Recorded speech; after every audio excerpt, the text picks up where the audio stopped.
할렐루야, 성경 통독 116일째입니다. 오늘은 열왕기상 13장에서 16장까지 살펴보도록 하겠습니다. 열왕기상 13장에서 16장까지는 이스라엘이 남북으로 분단이 되어서 북이스라엘의 여러 왕들과 남유다의 여러 왕들에 대한 그런 이야기가 기록되어져 있습니다.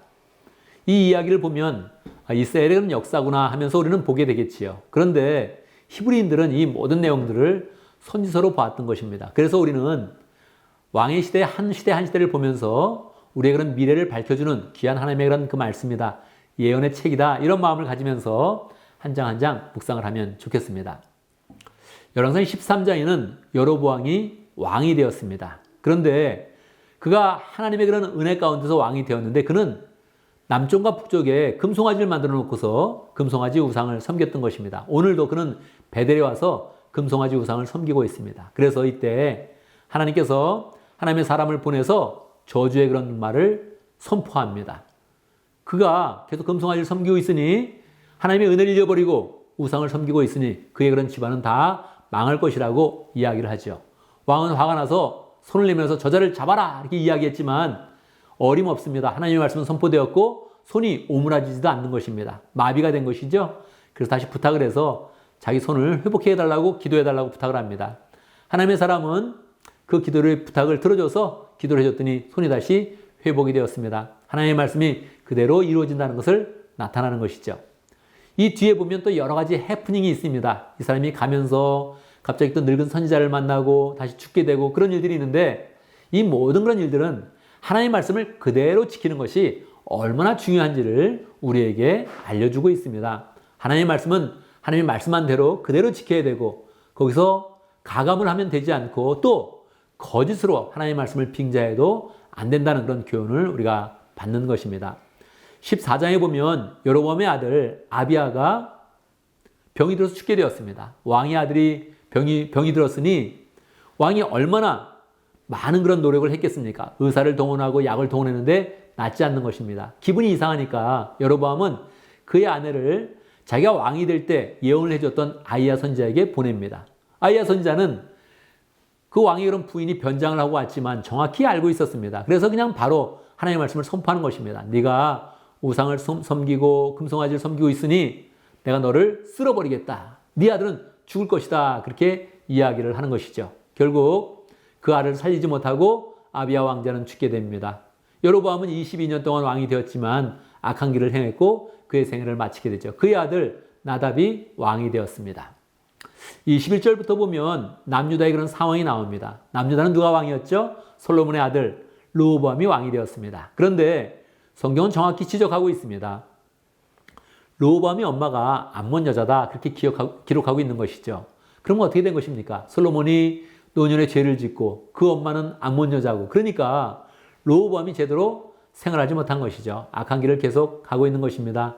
그래서 하나님은 또 애굽을 통해서 심판해서 애굽왕 시삭이 올라와서 유다가 갖고 있던 금 방패로부터 많은 그런 귀중품들을 다 빼앗아가게 만들었습니다. 그의 아들 르호보암의 아들 아비야가 왕이 되었죠. 그런데 15장에 보면 아비야도 온전치 못한 것입니다. 그는 온전치 못한 그런 삶을 살다가 3년간 왕이 있다가 단명을 하게 되지요. 그러고 나서 이제 아사가 왕이 되는데요. 드디어 신앙적인 그런 왕이 하나 생기게 되었습니다. 이 아사왕은 유다의 그런 왕인데 유다는 이렇게 가끔씩 다윗의 길을 따라가며 하나님의 말씀을 지키며 우상을 버리는 그런 왕들이 생겼던 것입니다. 그 왕이 바로 아사왕이었습니다. 다윗처럼 정직하게 행했고 그날에 동성연애자 남창들이 있었는데 남상들을 척결하고 우상들을 다 버리게 하고 할머니도 우상을 갖고 있었는데 할머니라 할지라도 그 우상을 뺏어서 우상을 다 척결을 했던 것입니다. 그런데 아사의 후반부에 북이스라엘의 바사왕이 쳐들어왔는데 그때 그는 하나님을 의지하면서 이 전쟁을 승리로 이끌어야 되는데 그러지 못하고 시리아 왕에게 도움을 청했습니다. 열왕기상에서는 이 얘기가 그냥 지나가고 있지만 역대상에 보면 이 이야기를 다시 언급을 하면서 사실은 아사가 마지막에 교만한 그런 그 마음을 가졌다 그렇게 기록을 하고 있습니다. 이제 북이스라엘의 왕들이 25절부터 나오고 있죠. 여로보암의 아들 나답이 왕이 됐는데 그도 죄된 길을 가게 됩니다. 여로보암은 이제 하나님께서 하나님의 사람을 보내서 예언하지 않았습니까? 이때 바하사라는 그런 장군이 일어나서 쿠데타를 일으킵니다. 그리고 여로보암에 속한 그런 남자들 다 죽게 됩니다. 하나님의 뜻이 그대로 이루어지게 된 것이죠. 그런데 16장에 보면 하나님의 아들 예후가 바하사에 대해서도 예언을 합니다. 왜 그렇습니까? 바하사가 계속 나쁜 일을 행하고 있고 우상을 섬기고 있으니 또 하나님께서 너도 죽을 것이요 너의 그런 후손들은 아예 개가 너의 그런 시체를 핥을 것이다. 그렇게 이야기를 하죠. 정말 그런 일들이 일어나게 되는 것입니다. 그의 아들 엘라가 왕이 되는데 엘라가 왕이 되었을 때 시므이라는 그런 장군이 반란을 일으킵니다. 그래서 엘라도 죽이고 정말로 그 시체를 개가 핥는 일이 일어나게 된 것이죠. 그런데 시므이 왕은 7일간만 왕이 되고 또다시 다른 왕 오므리 왕이 그렇게 오므리 장군이 반란을 일으켜서 자기가 왕이 됩니다. 이렇게 북이스라엘은 계속 끊임없이 반란이 일어나면서 우상 숭배를 하고 있으니까 하나님이 심판의 심판을 거듭하면서 계속 반란이 일어나고 있는 것입니다. 오므리 왕은 악한 왕이었습니다. 전에 있던 그런 모든 왕보다 더하는 그런 악을 행했죠. 그런데 이 오므리의 왕의 아들이 그 유명한 아합 왕입니다.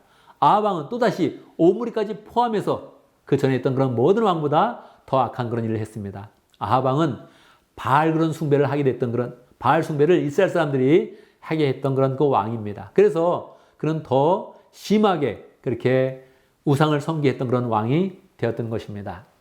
이러한 모든 그런 과정 가운데서 계속 악을 행하니까 여러분 난세 중에 영웅이 난다 그러지 않습니까? 계속 악을 행하고 있으니까 하나님께서 이 북이스라엘에 우리가 잘 아는 엘리야 선지자를 보내게 되는 것입니다. 그래서 17장부터는 엘리야 선지자가 나오고 열왕기상을 마치고 열왕기하를 시작할 때까지 엘리야 선지자가 나타나서 마치 이스라엘의 왕은 정말로 하나님의 사람 엘리야가 왕인 것 같은 그런 모습으로 등장을 하게 되는 것입니다. 그래서 우리는 기대감을 가지고 이제 열왕기상 17장을 보도록 하겠습니다. 감사합니다.